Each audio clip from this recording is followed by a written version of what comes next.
খাগড়াছড়ি ও বান্দরবন থেকে যুক্ত হচ্ছেন সহকর্মীরা। প্রথমে খাগড়াছড়ি থেকে যুক্ত হবেন সহকর্মী সমীর মল্লিক। সমীর মল্লিক, বন্যা পরিস্থিতির সর্বশেষ অবস্থা কি এবং কোন কোন এলাকার মানুষ এখনো পানিবন্দী রয়েছে? দেখুন, টানা বর্ষণ এবং পাহাড়ি ঢলের কারণে খাগড়াছড়ি মাইনী এবং চেঙ্গি নদীর যে অবস্থা আমরা গত ২ দিন ধরে বলছিলাম, চেঙ্গি নদীতে পানি কিছুটা কমলেও মাইনীর যে নিচু অঞ্চলগুলো রয়েছে সেগুলো কিন্তু এখনো পর্যন্ত প্লাবিত। বিশেষ করে খাগড়াছড়ির দীঘিনালা উপজেলার যে মেরু ইউনিয়নের সেখানে প্রায় ২০টির অধিক গ্রাম এখনো পর্যন্ত প্লাবিত রয়েছে এবং গতকালকে আমরা সরেজমিনে সে সমস্ত এলাকাগুলোতে গিয়েছি এবং আমরা দেখেছি যে বাস্তবতা আসলে এখনো পর্যন্ত নিচু এলাকাগুলোতে পানি সরে যায়নি এবং প্রায় প্রায় ৫০০-র বেশি পরিবার এখনো পর্যন্ত কিন্তু আশ্রয় কেন্দ্রগুলো আশ্রয় নিয়েছে এবং আমরা কালকে খাগড়াছড়ির জেলা প্রশাসক মোহাম্মদ আনোয়ার সাদাতের সাথে কথা বলেছি।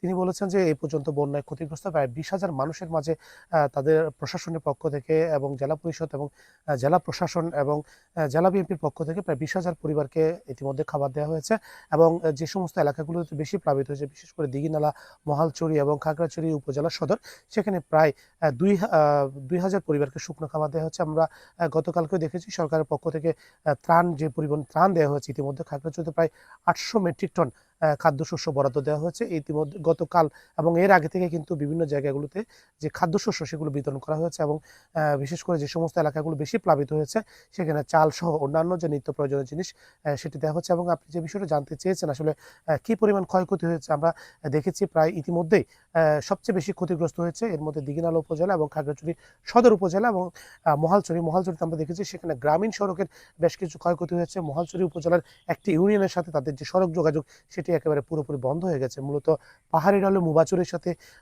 মহালছড়ির যে সড়কটি রয়েছে সেটি কিন্তু তলিয়ে যাওয়ার কারণে সেখানে প্রায় ৫ থেকে ৬ হাজার মানুষ ইতিমধ্যে তারা একেবারে সড়ক যোগাযোগ তাদের বিচ্ছিন্ন রয়েছে এবং মেরুঙে আমরা যে অবস্থাটা দেখেছি সেখানে এখনো পর্যন্ত আশ্রয় কেন্দ্রগুলোতে প্রচুর পরিমাণে মানুষ রয়েছে এবং এলাকাটি নিচু হওয়ার কারণে সেখান থেকে কিন্তু পানি নেমে যাওয়ার এখন পর্যন্ত আমরা খুব বেশি লক্ষণ দেখিনি। গতকাল রাতেও কিন্তু থেমে থেমে বেশ সময় নিয়ে ভারী বর্ষণ সেটি অব্যাহত ছিল এবং দীঘিনালার মেরুঙের একটি সড়ক ডুবে যাওয়ার কারণে লংগদুর সাথে যে সড়ক যোগাযোগ সেটি আজকে ৪ দিন ধরে বন্ধ আছে। মানুষ সেখানে কিন্তু নৌকায় করে তারা যাতায়াত করছে এবং আমরা গতকালকে দেখেছি বেশ কিছু ফসলের জমি ইতিমধ্যে ডুবে গেছে। কৃষি বিভাগের যে তথ্য সেটি প্রায় ৬৭ হেক্টর যে আউশের যে বীজতলা সেটি নষ্ট হয়েছে এবং ৫৫ হেক্টর বর্ষাকালীন যে ফসল সেটি নষ্ট হয়েছে এবং পানি যত নেমে আসছে তত বন্যার যে ক্ষয়ক্ষতি সেটা স্পষ্ট হচ্ছে এবং প্রচুর পরিমাণে পুকুর এবং মাছের ঘের সেটি নষ্ট হয়ে গেছে। মানুষের পুকুরের মাছ বেশি গেছে।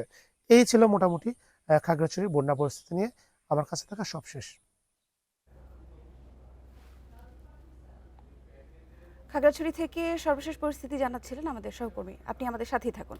এবারে বান্দরবন থেকে আছেন সহকর্মী মংখিং মার্মা। মংখিং, কোন কোন সড়ক এখনো পানির নিচে এবং যোগাযোগ কখন থেকে স্বাভাবিক হতে পারে?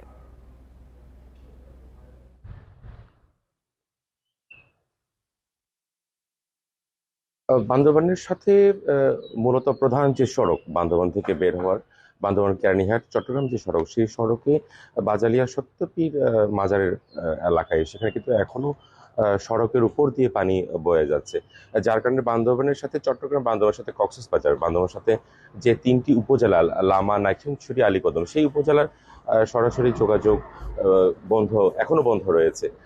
এর পাশাপাশি বান্দরবানের সাথে আর যে বাকি যে ৩ উপজেলা আছে রোয়াংছড়ি, রুমা এবং থানচি, সেখানে বিভিন্ন এলাকায় আসলে সড়ক তলিয়ে যাওয়ার কারণে থানচি এবং রুমা সড়কে বিভিন্ন জায়গায় পাহাড় ধসের কারণে সেখানেও কিন্তু সড়ক যোগাযোগ আজকে সহ মোট ৪ দিন যোগাযোগ বন্ধ রয়েছে। মানুষ যাতায়াত করছে ভেঙে ভেঙে, অর্ধেক কিছু গাড়ি নিয়ে যাচ্ছে সেখান থেকে আবার নৌকা করে আবার অন্যত্র সেভাবেই করে যাতায়াতগুলো করছে। তো মূলত বান্দরবানের যে যোগাযোগ ব্যবস্থা এখনো পর্যন্ত স্বাভাবিক হয়নি বলা যায়, যে সড়ক যোগাযোগ।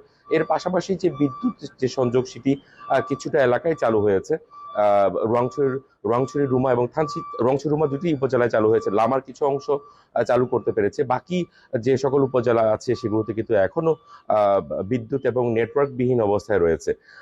আরেকটি বিষয় জানাতে চাই যে বান্দরবানে যারা আসলে এই বন্যার্ত যারা আশ্রয় কেন্দ্রে আশ্রয় নিয়েছেন তাদেরকে খাবার সংগ্রহ করা হচ্ছে। আমরা গতকালকে জেলা প্রশাসনের সাথে কথা বলেছি, তিনি যেমনটি বলেছেন যে বান্দরবানে সর্বমোট 2650 জনকে তারা আশ্রয় কেন্দ্রে নিয়ে আসতে পেরেছেন এবং তাদেরকে প্রতিদিনই যে খাবার সেগুলো কিন্তু দিয়ে যাচ্ছে। এর পাশাপাশি যে সকল এলাকাতে নির্মাঞ্চল প্লাবিত হয়েছে, বান্দরবানের কাশেমপাড়া মেম্বারপাড়া থেকে শুরু করে সদর এলাকায় আশপাশে যে সকল এলাকা, সেখানে কিন্তু তাদেরকে চাল ডাল বিশুদ্ধ পানি এর পাশাপাশি যেগুলো নিত্য প্রয়োজনীয় সেগুলো কিন্তু বিতরণ করা হচ্ছে। এর সাথে উপজেলা পর্যায়ে যে সকল উপজেলাতে ক্ষতিগ্রস্ত হয়েছে সেগুলো উপজেলা নির্বাহী অফিসারের মাধ্যমে, সেখানকার জনপ্রতিনিধিদের মাধ্যমে কিন্তু তাদেরকে এই খাবারগুলো বিতরণ করা হচ্ছে। আরেকটি বিষয় জানা গেছে, যারা পানিবন্ধ হয়ে ঘরে বসে আছেন বা যারা আসলে বের হতে পারছেন না, তাদেরকে জেলা প্রশাসনের পক্ষ থেকে এবং পৌর এলাকার মধ্যে পৌরসভার পক্ষ থেকে কিন্তু তাদেরকে খিচুড়ি বিতরণ কার্যক্রমটি চলমান আছে। এর পাশাপাশি এখানে সেনাবাহিনী, বিজিবির বিভিন্ন কার্যক্রমগুলো চলে যাচ্ছে।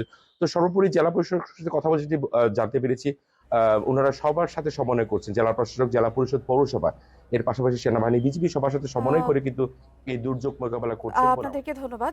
খাগড়াছড়ি এবং বান্দরবান থেকে সর্বশেষ তথ্য জানাচ্ছিলেন আমাদের সহকর্মীরা।